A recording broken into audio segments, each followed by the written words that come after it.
and who's putting your best interest first. Make sense? Yeah. That's what we do. Right? You could say we run a team, we're nationwide, we sell a lot of homes. We're not worried about a paycheck, we're worried about getting you the most money, which is ultimately what's most important in this scenario, right?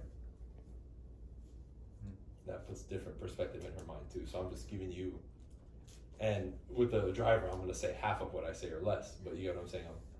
I'm trying to massage her a little bit, you know? So with a lady like that, you have to kind of step back, because you're more like me. You're just like, dude, sign the fucking contract. Stop being a punk.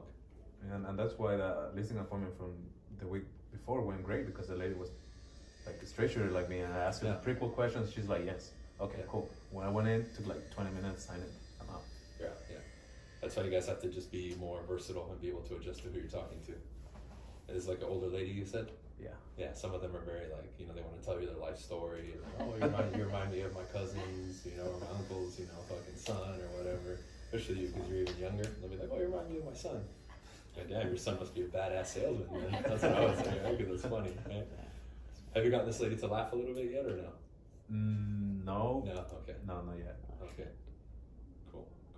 Right. And then you can even bring up that example, say a lot of realtors have been pushing, right? And I'm sure you've seen this, where the people drive around in the vans that say like, oh, we'll sell your house for 1%, or they have those signs, we'll buy your house and sell it for 1% fee or whatever. Those are those agents. And do you know why they do that? I guess they don't have any business. Boom, exactly. And see how I had him fill in the blank? Now every time she sees those vans, instead of thinking I can save money, she thinks they don't have business. So you just reframe that. I do that all the time. But I set it up by saying the average agent only sells 3 or 4 houses a year. Then I brought that up, so it's already pre-framed and ready. We know the whole 3-4 houses, but I guess the way you put it there, like you're like, I'm gonna do A, B, C, and D. Yeah. Sequential, Sequential, exactly. Yeah. Like, you're leading the conversation, even though you may not realize that, like, you're leading because you want to get to. And just little stuff. Does that make sense? Cool. And then I asked, do you know why? Because I never want to assume. We do that a lot. We assume. We think, oh, of course, when people see a discount broker, they're going to think that guy doesn't fucking sell. But they think, I'm going to save money. That's why I brought it up. So you may thought, but exactly, you said it. Right? Now, if he didn't say it, then I would say, well, you know, and I'm glad you brought that up. Let's say, oh, it's a cheaper option. Let's say he says that and say, look, if I as an agent want to contact you or someone else, my goal is to separate myself and make it easier for you to choose me, to make myself look the best, right? So in my advertising efforts and my marketing efforts, if I have nothing else to show that I'm better, right? I sell more homes, we get you more money, whatever it is, what's the one thing that I can do to make myself seem more attractive to people? Be cheaper. Be cheaper. So that's like my last effort. I have nothing else, lower the price, right? And we see this with products, services, real estate, everything. But does that necessarily mean it's going to be the best person for the job? I guess not. Right? You don't know, right? Maybe you still interview them, sure, but you want to at least be able to compare, right?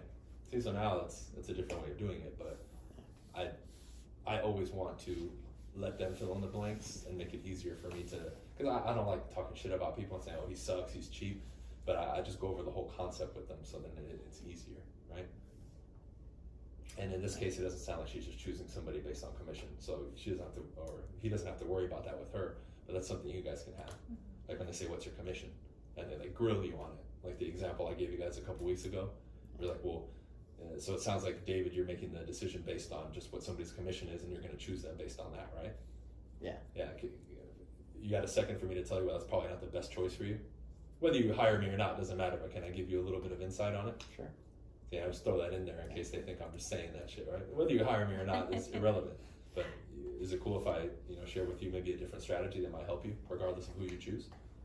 Sure. And I'm giving you more words that we could. With her, it's just like, can I tell you why that's a bad idea? With her, she might hang up on you when you do that. But if you say, look, whether you hire me or not is irrelevant.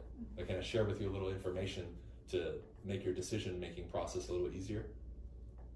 Or why choosing based on just commission isn't the wisest choice? Right, and then I can go into it, right? I don't think you've heard this. So I say, look, if it was there, I would say, look, David, so if you would select based on commission, there would be an underlying assumption there that we all do the same thing, and it's just we all have different commissions, right? Right. Yeah. Or are you aware of, like as an example, what me and my team offer versus the average agent? No, not really. Then how could it be a fair decision to make it based on just the commission? You know, obviously, I just want to net the most in my pocket. So Exactly. yeah, Okay. I want to pay the most. Yeah. Are you aware, real quick, are you aware of how many homes the average agent sells? Right back into that, right? Well, just so you know, my team, right? And then you can fill in the blank. My team sold 53 properties last year. How does that compare to 3 or 4 in a year? It's a lot. So who do you think would have more experience? Who do you think could probably get you more money? Probably you guys. Cool. Yeah. So would it be worth a 10-minute meeting then to see if we could compared to the other person? Sure. If I want to be more direct, right? Yeah. Cool. So now, the more information I'm giving you, David, this is somebody who might be a little older, I have to massage him more. This is language patterns. The more information I'm giving you, David, the more you're beginning to see that maybe that wasn't the best or only way of choosing somebody, right? Yeah. I can see why. Cool. Now, that's like what I said is like, that gets people to think a certain way. It's called language patterns. Yeah. The more I blank, the more you blank. You can say whatever you want. I could just make shit up at that point if I want. Right. Right? Yeah, I could say, though, you know, and the longer we're speaking, the more you're seeing that I'm probably worth meeting with, huh? You see? Yeah. See, even she's like thinking, like you need to fill in the blank, so it makes your mind kind of search Damn. versus just being, right? And that's just basic from one lecture. That's one line that I gave, you know, like 6 months ago or a year ago. Well, fuck, I've been talking about this shit for years, right? It's just now you're seeing situations where we can put this stuff in, right? And maybe you don't even have to use that. Like, you don't have to use that shit with most people.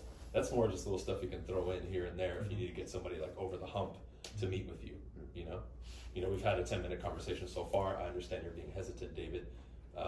Now, have you learned anything on our call? Have I given you any new information that no other realtor has told you? Yeah.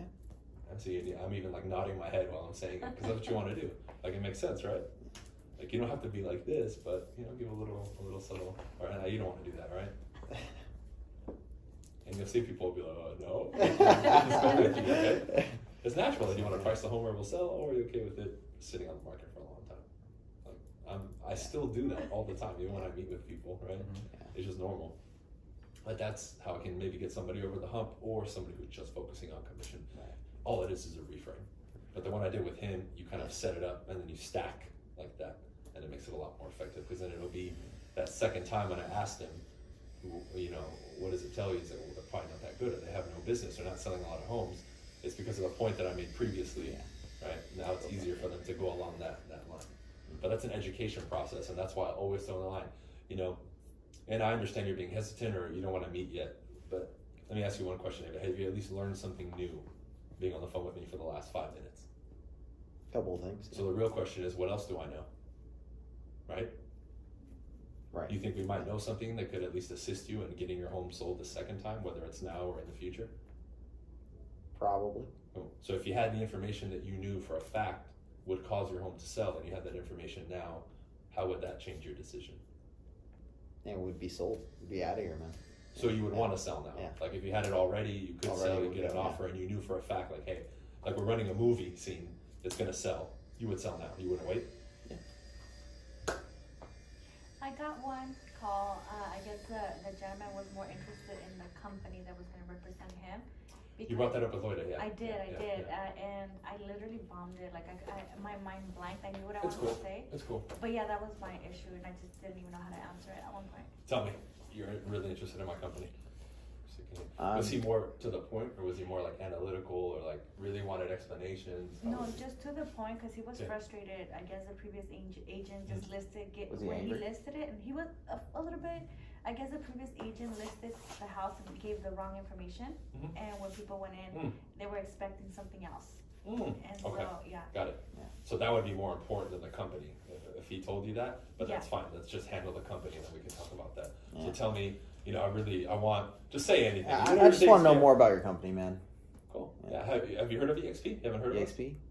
No. Cool. So have you heard of Keller Williams? Keller Williams? I've seen a couple signs around. So the top people from KW basically got out and made EXP. What we've done is we took all the other traditional brokerage models and we supercharged them. So it's completely cloud-based now, but we took all the stuff from the other companies that had some flaws and we made it better. Surprised you haven't heard of us. We're a new company that started about 8-9 years ago, and now we're at 30,000 agents, projected to be at 100,000 agents within the next 18 months. Wow. Crazy, huh? Crazy. Yeah. That's a lot of information, right? It is. I'm like, I'm It's a- gonna start it's recording a- so I can like copy it. Right, and, this is recorded. Okay. So we can send it to you. Let's do it a different way, and just tell me. Well, give me a specific company. Just say any company. Yeah. Well, I want Compass, man. You know, I like them. They've been selling houses all around the neighborhood. You know. Cool. So only Compass agents. You want Compass, and again, correct me if I'm wrong, because you feel like they're the company who can actually get your home sold versus another brokerage, or they have a better shot at getting it sold. Is that the? Yeah, I'd say so. Plus, you know, they're known in the neighborhood. I feel like they're more trusted amongst the agents in the area. Yeah. Got it. Makes sense. Valid concern, David. Most people think that. Now, when a buyer's coming into your home, you think they're focused on the home or the company? Well, obviously the house. Yeah, obviously the house. Exactly. Now, as an agent, right? As an agent, do you know, like when you hire, like let's say you hire